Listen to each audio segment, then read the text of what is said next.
trying to make something better every single time we go out. This is At Large Auteur, and welcome to another vinyl recommendation. Today I'm going to be talking about Hiatus Kaiyote, Mood Valiant. And this is an album that I really enjoyed. I've followed this band for a while, but this was their first album on Brain Theater. Even though I'm pretty sure that they had this recorded far before signing, this was still their debut Brain Theater album. It even got a Grammy nod for Best Progressive R&B. And just to give you a quick backstory on Hiatus Kaiyote, it is a neo-soul band from Australia with some jazz funk-inspired background. And there's a lot of good bands coming out of Australia the past 20 years, like King Gizzard, Tame Impala. All of them are really good live. I haven't seen Hiatus Kaiyote live yet, though. And I'd really like to. They seem like they would be really good live. They're super jammy, super vibin'. So they should definitely do like an American Music Festival tour. That would be awesome. Anyways, they're I would define them by saying they make a lot of like brave choices and they create really intimate, crazy moments. And you can't really define what's going to happen next. You can't really predict.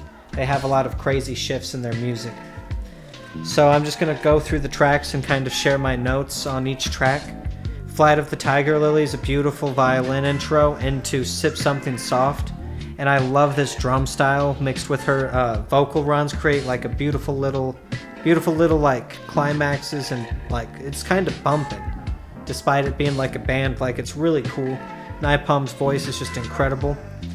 And to the third track, Chivalry Isn't Dead. And this was the chorus on the previous song, so that's an interesting choice. It's kind of creates this amalgamation feel. And it has this like weird synth sample, and then there's like these unpredictable shifts in the groove. It changes several times. Kind of reminds me of like a Jacob Collier track. Into And We Go Gentle. And in this, she's asking for a light. But instead of it feeling like a cigarette light, it kind of feels in more of an abstract way. And I just love hearing them groove like this with a lot of repetition. And then after they establish that repetition and that groove, then they do like a dubbing and kind of build off of it. And it just creates this really beautiful kind of song. I really, really like this one. The fifth song is Get Sun, and this kind of has this like explosive positive energy. It feels like you're like a kid waking up on like a sunny weekend morning. Just a really, really good feel to it. Just like this very like positive like lounge feel. So I really like that track. That was their single that they used to hype the album, and I really, really enjoy that one. The sixth one is All the Words We Don't Say, and we're back into the weird. This kind of had this like slow wavy synth beat that goes into like these surfy riffs and then abstract percussion. This song is just really, really strange. Reminds me almost of like a Japanese style composition like Benzaiten.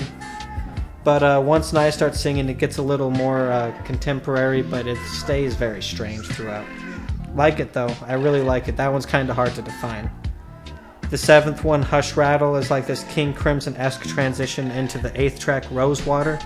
And Rosewater is very interesting. It shifts around a piano, but then when like their weird loop cuts in and they start like jamming, like the piano cuts out and makes room for the like song, but then as it goes for the outro, the piano comes back in. So it's like this beautiful technique that I feel like they use on another track for the actual outro of the album. And Red Room is the ninth track. This is probably the most solid album on the most solid song on the album. It's a very smooth, clean, jazzy sounding song with beautiful riffs that build into this like Miles Davis style is the best way I could describe it, where the song and pattern of the actual music is like this jazz modal pattern that matches the vocal run. So I probably didn't describe that well, but it's like Miles Davis style. And it's definitely the crispiest track. I love the idea of feels like I'm inside a flower. That's beautiful. And Nai just shows a vocal range and maturity in her vocal confidence that you don't see in a lot of bands these days. It's just beautiful. It reminds me of like 90s style, but if they were like more talented, like trained in jazz or something.